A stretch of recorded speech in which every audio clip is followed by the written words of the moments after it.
বলেন তো? আমার ভুল ছিল কি একটা ভিডিও করা মামুনের সাথে? এটা একদমই মজার ছলে। এবং ভিডিওটা কি, ভিডিওটা কোনো মানে এমন কোনো ভিডিও না যেটা মানে খুব দৃষ্টিকটু। আমি পাশে বসে আছি, মামুন এটা একটু লিপস দিয়েছে, লিপসের ব্যাখ্যাও বলি।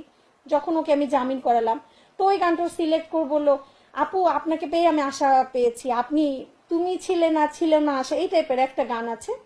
তো আমাকে বলছে, আপু এটা আমি আপনার সাথে আসেন একটু করি। একদম মজার ছেলেটাকে। আর আমি সত্যি স্নেহ করেছি। ছেলেটার বয়স যদি হয় 20, আমার ছেলের বয়স আছে 11+। তাহলে আমি তো মনে করি ও আমার ছোট ভাই। আমার একটা ছোট ভাই আছে ওর চেয়ে বড়।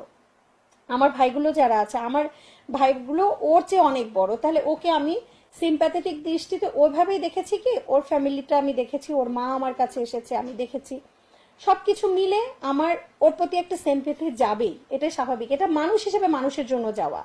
তারপর কি হলো, অনেকে লিখলো, আচ্ছা মামুনের আম্মা যখন কান্না করলো, আচ্ছা বলেন আমার পাশে আপনি যখন একটা মানুষ কান্না করবেন, আপনি খুব মন খারাপ অবস্থা, আপনি কান্না করতেছেন, তখন কি আপনি পাশে বসে হাসবেন? সাধারণ সেন্স কি বলে, আসলে একটা মানুষ খুব মন খারাপ, আপনি কি তখন পাশে বসে হ্যাঁ হ্যাঁ করে হাসতে পারবেন? আপনি তখন অবশ্যই চুপচাপ তাকে একটু বোঝানোর চেষ্টা করবেন, তাই না? এটাই তো স্বাভাবিক সেন্স। যখন মামুনের মা কান্না করলো, আমি একটু আন্টিকে সান্ত্বনা দিলাম।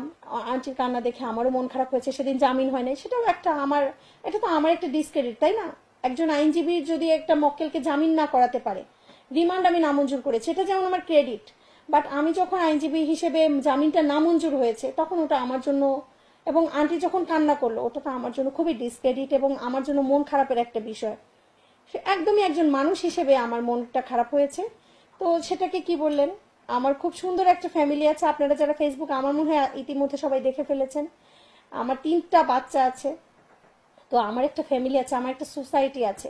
সোসাইটির কাছে আমাকে একদম একদম আমি যারা করেছেন আমি তাদেরকে অভিশাপ দিব না, জানি না তারা কারা। আমি বলবো যে শুনেন, আমরা যদি খুঁজেও না পাই, ওনারা কি দেশের বাইরে থেকে এগুলো মেনটেন করে, খুঁজে পাওয়া যায় না? আমি তো এখানে অভিযোগ দিয়ে এসেছি, সাইবার সিকিউরিটি টিম এটা তদন্ত করছে।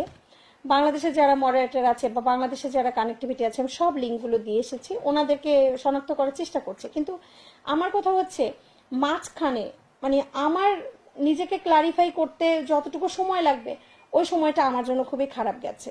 এটা আমি কান্না করবো না অন্যদের মতো, কারণ আমি ফ্যামিলি থেকে